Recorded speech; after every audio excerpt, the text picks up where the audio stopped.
Adana adjusted the worn strap of her backpack as she stood before the grand gates of Hillside Academy. The towering iron bars, adorned with intricate gold designs, reminded her that she did not belong. The school, known for catering to Lagos elite, was a far cry from her humble background. She had earned her place through sheer determination, outshining thousands in a fiercely competitive scholarship exam. Yet, as she stepped through the gates, the weight of being an outsider settled on her shoulders.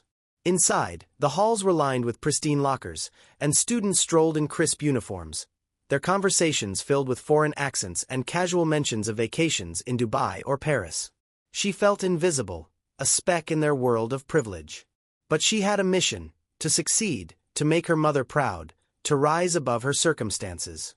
Little did she know, her arrival would soon disrupt the social hierarchy in ways she never imagined. Tunde Adewale, the golden boy of Hillside Academy, sat lazily at the back of his classroom, twirling his pen between his fingers. He had everything: wealth, charm, and an effortless ability to command attention. Yet, behind his confident smirk lay a soul burdened by expectation. His father, Chief Adewale, was a business magnate who measured worth in achievements, not emotions. Tunde had learned to mask his true self beneath layers of charisma. When Adana entered the classroom, a hush fell over the room. She carried herself with quiet dignity, but the whispers had already begun. "Scholarship girl," someone muttered. Tunde glanced at her, intrigued. There was something different about her. Not just her presence, but the fire in her eyes. She wasn't like the girls who fawned over him or the boys who envied him. And for the first time in a long while, something stirred inside him: curiosity. Adana quickly realized that surviving Hillside Academy wasn't just about academics. It was about navigating a world where power and privilege dictated everything. The teachers admired her intellect, but some students saw her as an anomaly. Vivian, the queen bee of the school, made it her mission to remind Adana of her place. During lunch, Adana carefully balanced her tray, looking for a place to sit. "Oh, sorry, that seat's taken," Vivian said sweetly, her eyes flashing with malice. The cafeteria erupted in soft laughter. Adana swallowed her pride and walked away, her heart pounding. She wouldn't cry.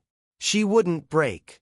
Tunde, watching from a distance, felt a strange surge of irritation at Vivian's cruelty. Without thinking, he stood up, grabbed his tray, and made his way to Adana's side. "Hey, sit with me," he said. The cafeteria went silent. Vivian's jaw clenched. The golden boy of Hillside had never invited anyone outside his circle to sit with him. And now, he was choosing Adana? The battle lines had been drawn. The news spread like wildfire. Tunde Adewale had publicly acknowledged the scholarship girl. Some saw it as an act of rebellion. Others saw it as a challenge. Vivian, who had long set her sights on Tunde, saw it as a personal insult. "Why her?" she demanded as she cornered Tunde after school. He smirked. "Why not?" But the truth was, even he didn't know the answer. Something about Adana intrigued him, made him want to know more. Adana, on the other hand, felt uneasy. She didn't want attention, especially not from the most talked-about boy in school. She had come to Hillside to study, not to get caught in social wars. Yet, despite her efforts to keep her distance, fate had other plans. Tunde found himself drawn to Adana in ways he couldn't explain. At first, it was simple curiosity. How could someone from a completely different world hold her head so high in a place that tried so hard to break her? But the more he watched her, the more he admired her resilience. One afternoon, he found her alone in the school library, poring over a textbook. "You study too much," he remarked, leaning against a shelf. She barely looked up. "And you don't study enough." Tunde chuckled. He liked her sharp tongue. "You know, you should loosen up a little. There's more to life than books." Adana sighed, finally meeting his gaze. "I don't have the luxury of loosening up. Unlike you, I need to fight for my future." Her words struck him harder than he expected. For the first time, Tunde saw the stark difference between them. For her, success wasn't just an expectation, it was survival. Their conversations became more frequent, and soon, they were spending time together outside of class. But their growing friendship didn't go unnoticed. "I heard she's after his money," one girl whispered. She's trying to trap him, another sneered. Tund ignored the rumors, but Adana couldn't. She had fought hard to earn her place at Hillside, and she wouldn't let petty gossip ruin it. Maybe we should stop hanging out, she said one day. Tund frowned. Why? People are talking. And I don't want trouble. His jaw tightened. So what? Let them talk. But Adana wasn't convinced. She had worked too hard to be labeled as nothing more than the poor girl chasing after a rich boy. Meanwhile, Vivian had had enough. She was used to getting what she wanted, and she wanted Tund. If Adana thought she could steal him away, she was gravely mistaken. We need to put her in her place, she told her friends. That night, she came up with a plan, one that would humiliate Adana beyond repair. A lavish party was being thrown at David's mansion that weekend. It was the perfect opportunity. Invite her, Vivian instructed. Why would she come? Someone asked. Vivian smirked. Leave that to me. She approached Adana the next day, her voice dripping with false sweetness. I know we got off on the wrong foot. Come to the party. It's a chance to make new friends. Adana hesitated. She wasn't one for parties, but a small voice inside her wondered, could this be an opportunity to fit in? She didn't realize she was walking into a trap. Adana stood outside the massive gates of David's mansion, her heart pounding. She wasn't sure why she had agreed to come. Maybe she hoped to finally blend in. Maybe, deep down, she wanted to prove that she could exist in their world. Inside, the party was in full swing. Loud music, flashing lights, and expensive drinks. She felt out of place immediately, her simple outfit a stark contrast to the designer-clad students. Adana, you made it! Vivian's voice rang out, sickly sweet. She draped an arm around Adana's shoulder, leading her toward a group. Tund wasn't here yet. Then came the game, truth or dare. Adana, truth or dare? Vivian asked, smirking. Adana hesitated. Truth. Vivian pouted. Oh, come on, that's boring. Fine, who do you have a crush on? The circle erupted into laughter. Adana felt her face burn. I don't have one. Liar. Someone jeered. Vivian leaned in, eyes gleaming. Fine, then let's make it a dare. I dare you to kiss the next boy who walks through that door. Gasps rippled through the crowd. Adana's stomach churned. Before she could refuse, the door swung open. It was Tund. Tund froze in the doorway, eyes scanning the crowd. His gaze landed on Adana, her face pale, lips slightly parted. What's going on? He asked, stepping forward. Vivian clapped her hands. Perfect timing. Adana was just about to kiss the next guy who walked in. Laughter erupted. Adana felt like the walls were closing in. She turned to leave, but Tund's voice stopped her. You don't have to do this, he said softly. She swallowed. I know. But something inside her, maybe stubbornness, maybe defiance, made her step forward anyway. If they wanted a show, she'd give them one. She lifted herself on her toes, placed a soft, fleeting kiss on Tund's lips, and then turned and walked out. The room went dead silent. For the first time in her life, Vivian had lost control. The next day at school, Adana couldn't walk down the hallways without hearing whispers. Did you see them kiss? She did it for attention. Tund actually kissed her back. Adana kept her head down, ignoring the stares. She should have stayed away from the party. Meanwhile, Tund was furious. He confronted Vivian. Why would you set her up like that? Vivian rolled her eyes.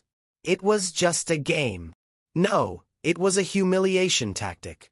Stay away from her, Vivian. For the first time, there was a warning in his voice.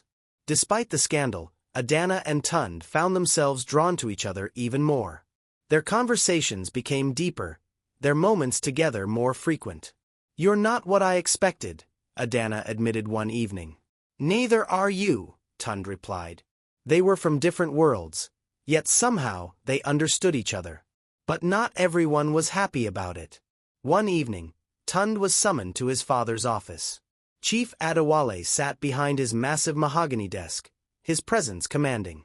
"I hear you've been spending time with the scholarship girl," his father said. Tund stiffened. "Her name is Adana." His father exhaled, unimpressed. "Whatever her name is, she is beneath you." Tund clenched his fists. "She's brilliant, hard-working." "She's poor," Chief Adewale interrupted. "And if you continue with this nonsense, I will ensure she loses that scholarship." Tund's blood ran cold. His father had just declared war. Tund tried to pretend like everything was normal, but his father's threat haunted him. He wanted to protect Adana, but how could he fight against a man as powerful as his father? In the end, he made the hardest decision. He distanced himself. Adana noticed immediately. The hallway glances stopped. The conversations faded. The laughter disappeared. She confronted him. "Did I do something wrong?" Tund looked away. "No. I need to focus on my own life." Adana felt her heart crack. She had always been alone. But somehow, losing him hurt the most. Adana threw herself into her studies, determined to forget Tund. But Vivian and her friends didn't stop. They taunted her in the halls, spread rumors, laughed at her pain. One day they took it too far. Vivian had Adana's only pair of decent shoes stolen and thrown into the school fountain. As Adana fished them out, soaked and humiliated, she realized something. Enough was enough. That night, Adana made a vow. She wouldn't let them break her. She would fight back, not with pettiness, but with success. She would rise above them all. The news spread like wildfire. Adana had won the National Science Scholarship Competition. It was the biggest academic achievement the school had ever seen, and suddenly, she wasn't just the scholarship girl anymore. She was the girl who had beaten the best. The media wanted interviews. Universities sent offers. Even the teachers who had once overlooked her sang her praises. Tund watched from a distance, pride and regret twisting inside him. He had let his father's words dictate his actions, and now, Adana was soaring without him. But Vivian and her circle weren't done with her yet. Vivian couldn't stand it. She had spent years as the queen of Hillside Academy, yet here was Adana, a girl from nowhere, outshining her. She had one last trick up her sleeve. She created a fake scandal, forging messages to make it seem like Adana had been exchanging favors with a married university professor for her scholarship. The fake screenshots circulated like wildfire. Adana was devastated. No one confronted her directly, but the whispers followed her everywhere. "She's not as innocent as she looks. No wonder she got ahead so fast." Tund knew it was a lie. And this time, he wouldn't stay silent. Tund stormed into the cafeteria, straight to Vivian's table. The room went silent. "You think ruining her reputation will make you feel better?" he snapped. Vivian smirked. "I don't know what you're talking about." Tund pulled out his phone. "I do. I had my IT guy trace the original messages. The account that sent them. It's linked to your email, Vivian." Gasps erupted. Vivian's face drained of color. That's not possible. Take it down, or I'll expose you to the whole school." For the first time, Vivian was the one humiliated. That night, the fake messages vanished. But Adana wasn't the same. She had seen the ugliest side of people. And she was done being the victim. Tund's defiance didn't go unnoticed. His father called him into his study. "You publicly defended that girl," Chief Adewale said coldly. Tund met his gaze, unflinching. "Because she was innocent." His father sighed. "Drop this nonsense. End whatever attachment you have to her, and I'll secure your future. Keep pushing, and you'll lose everything. Your inheritance, your position, everything." Tund felt his heart pound. This was the moment of truth. "Then I guess I'll have to make my own future." His father's eyes darkened. "You're making a mistake." "No. You did. A long time ago." And for the first time in his life, Tund walked away from his father's shadow. Adana didn't expect to see Tund waiting outside her hostel one evening. "What are you doing here?" she asked, arms crossed. He hesitated. "I should have stood by you earlier." I let my father scare me into pushing you away. I was a coward. Adana studied him for a moment, then sighed. You were. But at least you finally realized it. A small, hopeful smile played on his lips. So, can I make it up to you? She gave a small nod. Maybe, just maybe, their story wasn't over yet. Hillside Academy's graduation ceremony was the biggest event of the year. Adana, now valedictorian, stood at the podium, her speech in hand. She took a deep breath and spoke from her heart. I was never meant to belong here. At least, that's what people told me. But success isn't about where you come from, it's about what you fight for. Her words left the audience in stunned silence. Tun's father sat in the crowd, arms crossed. He could see it now. Adana wasn't just some scholarship girl. She was a force to be reckoned with. And his son. His son was in love with her. Tund and Adana stood outside the gates of Hillside Academy one last time. What now? Adana asked. Tund smiled softly. We chase our dreams. No matter what. They both had different paths, different universities, different futures. But one thing was certain. This wasn't the end of their story. The gates of Hillside Academy were now a memory. Adana stepped onto the bustling campus of University of Lagos, ready to embrace her future. Everything was different here. No more whispers, no more sneers. She was just another student. But deep inside, she still carried the scars of the past. Tund, on the other hand, had taken a different path. He had turned down his father's inheritance and chosen to study abroad, working part-time to support himself. It was a risk, but for the first time, he was free.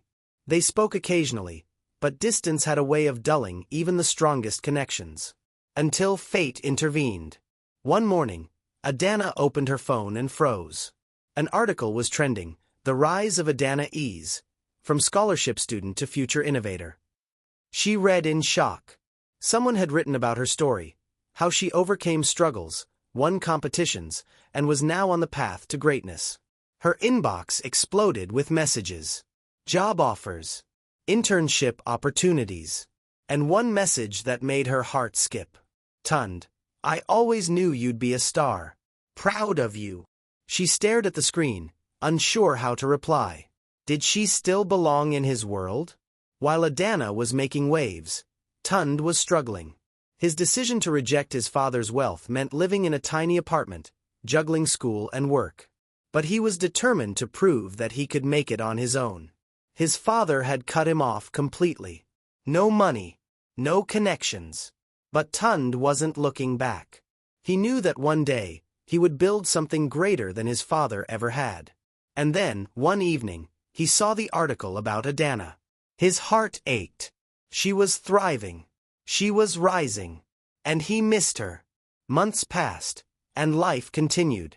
Then, at an international technology conference in Ghana, Adana and Tund found themselves in the same room, by pure chance. She was presenting a project on renewable energy. He was attending as a business student. Their eyes met across the hall. Tund, she whispered. Adana. After all these years, they were face to face again. They sat in a quiet cafe, catching up. I read about you, Tund admitted. You've become everything I knew you would be. Adana smiled. And you. You left everything behind for your dream. They talked for hours, the old connection resurfacing. But there was still hesitation. Were they too different now? I don't know if we can go back, Adana said softly. Tund reached for her hand. Maybe we don't have to go back. Maybe we can start something new. But fate wasn't done testing them yet. Back in Lagos, Chief Adewale's empire was crumbling. A major corruption scandal had surfaced, and investors were pulling out. The once powerful tycoon was now fighting to keep his legacy afloat. And in his darkest moment, he thought of his son, the son he had pushed away. For the first time, he regretted everything. Tund received an unexpected call. Son, I need you. He almost laughed. The great Chief Adewale was now asking for help. You disowned me, remember? Tund said bitterly. I was wrong. His father's voice was weak. "Come back home. You're the only one who can save this company." Tund stood at a crossroads. Should he return to the world he left behind? Tund met with Adana, torn. "If I go back, I risk everything I've built." Adana studied him. "Maybe. But maybe this is your chance to prove you're better than your father ever was." For the first time, Tund saw it not as a burden, but an opportunity. The next day, he flew back to Lagos, not as a boy living under his father's shadow, but as a man ready to lead. Meanwhile, Vivian's world was collapsing. She had spent years manipulating people, but now, the tables had turned. She was caught in a financial scandal, and suddenly, all her so-called friends abandoned her. One evening, she ran into Adana at an event. "Adana!" Vivian's voice was quiet, almost defeated. Adana looked at her, seeing not an enemy, but a girl who had lost her way. "I hope you find yourself, Vivian." And with that, she walked away, finally free from their rivalry. Tund walked into his father's company as its new leader. Investors doubted him. The board questioned him. But Tund wasn't the same boy who had run away years ago. With smart decisions and bold strategies, he rebuilt the company. And this time, it wasn't about power, it was about legacy. His father watched in awe. "You've become better than I ever was." For the first time, Tund had earned his father's respect. Adana was thriving. Tund was thriving. But they were on separate paths. "Do we really belong together?" Adana asked one night. Tund hesitated. "I love you, Adana. But I won't hold you back." They had come so far. But was love enough? Adana sat in her apartment, staring at the email on her laptop screen. "Congratulations! You have been selected for the MIT Global Innovators Program. This is a fully funded opportunity to develop groundbreaking research in renewable energy. Please confirm your acceptance." Her heart pounded. MIT. The dream of every scientist, every innovator. This was her chance to change the world. But accepting it meant leaving Lagos. Leaving Tund.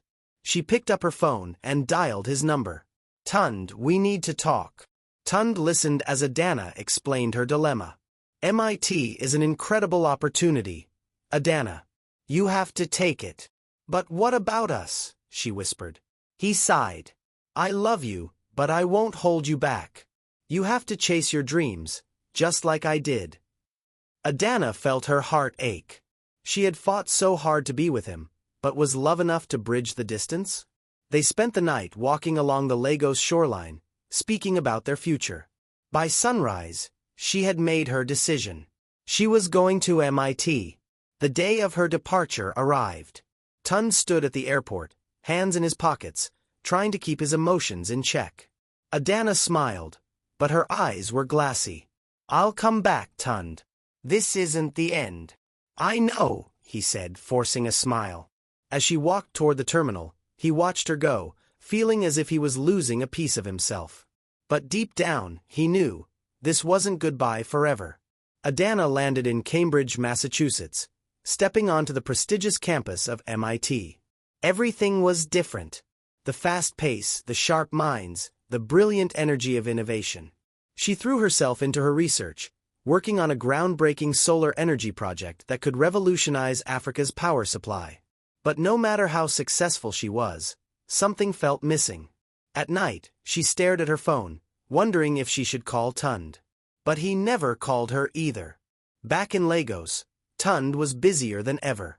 Under his leadership, Adewale Group was growing stronger.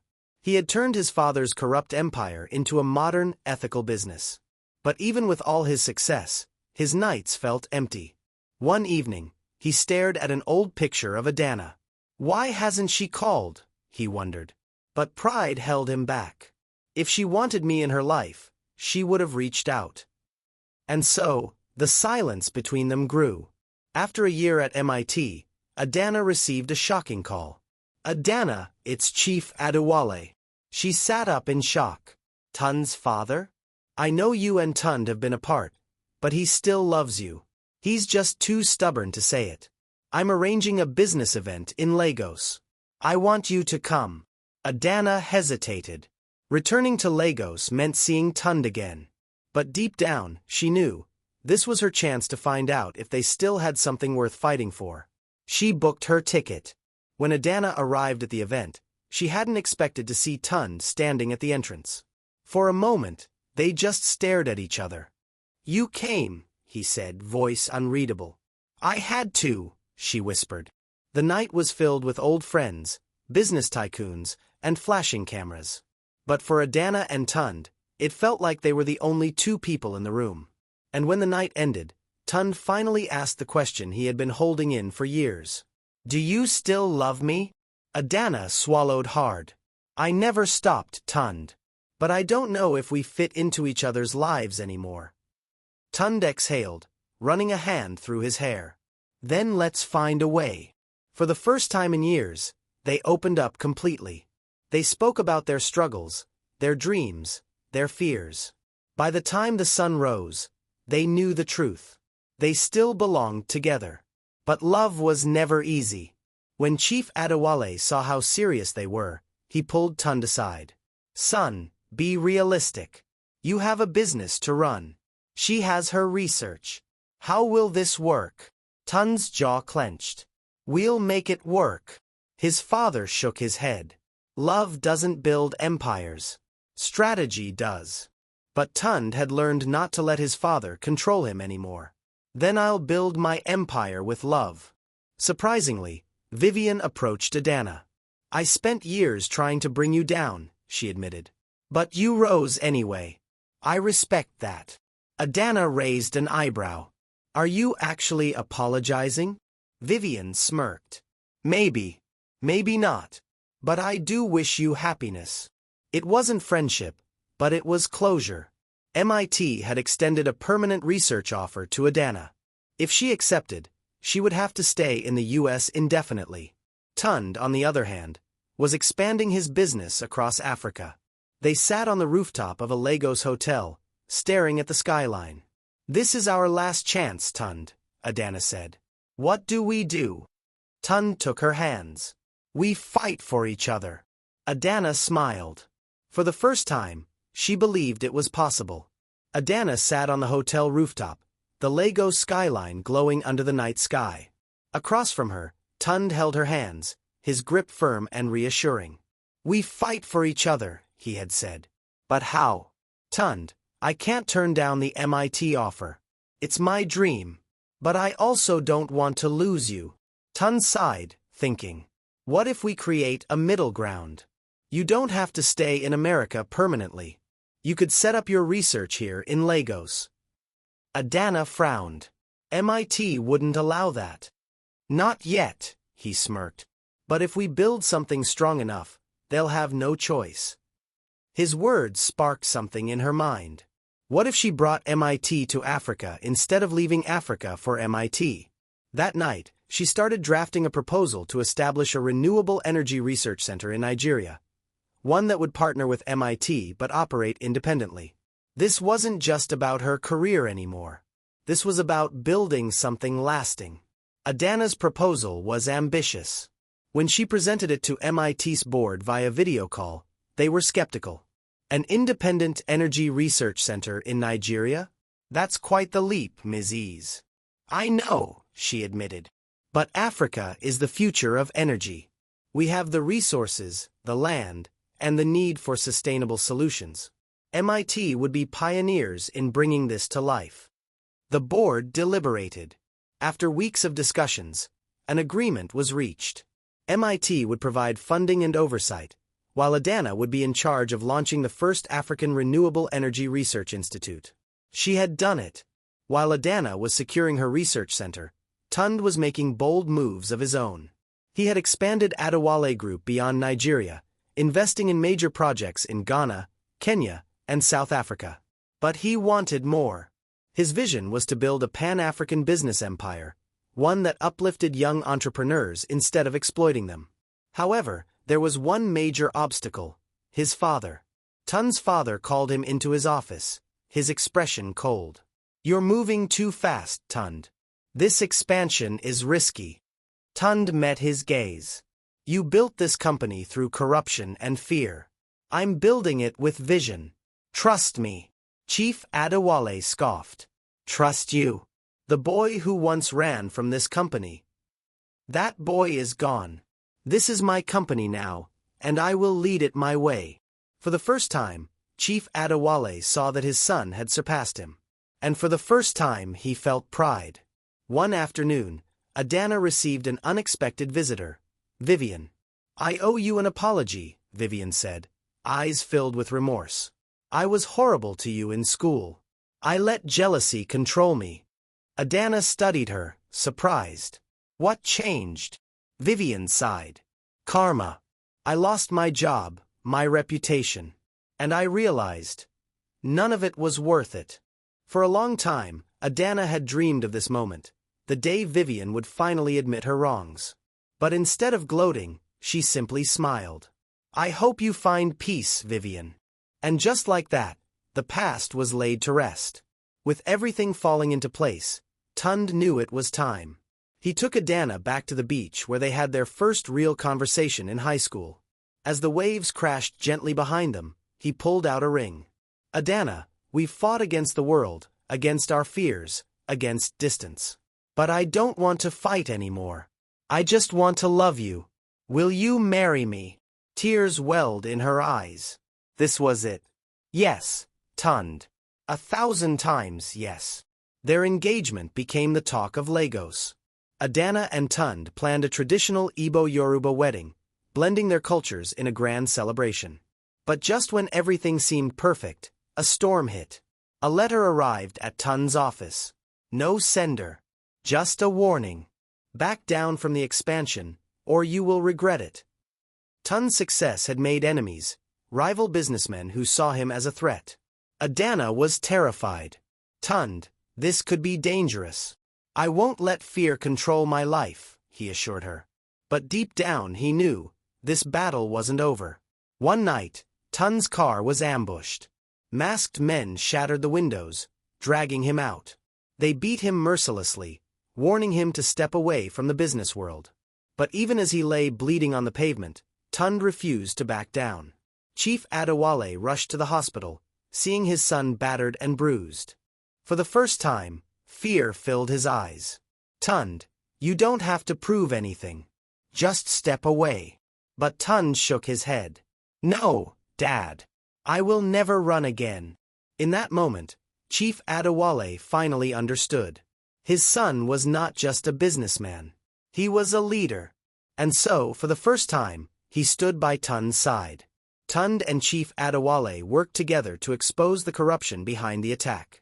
Several powerful businessmen were arrested. The message was clear: Tund Adewale was not to be underestimated. And with that, his business empire became unstoppable. With the danger behind them, it was time for celebration. Adana and Tund's wedding was a grand, cultural spectacle. She wore a stunning red Igbo wrapper with coral beads, while Tund donned a regal Yoruba agbada. The ceremony blended both traditions, symbolizing unity, love, and resilience. And as they exchanged vows, they knew this was only the beginning. Months later, Adana's research center officially opened. The African Renewable Energy Research Institute, ARRI, was now a reality, partnering with MIT to bring sustainable solutions to Africa. Adana had proven that she didn't have to leave home to make an impact. Tund's business empire thrived. Adana's research changed lives. Together, they built schools, empowered young minds, and proved that love and ambition could coexist. Their journey had been long, but they had conquered every challenge. And now, it was time for the final chapter. Years later, Adana stood on a global stage, receiving a Lifetime Achievement Award for her work in energy innovation. As she looked out into the audience, she saw Tund holding their twin daughters. They had built more than just businesses and research centers. They had built a family. And as Tund took her hand, he whispered, "Are you ready for the next chapter?" She smiled. "Always."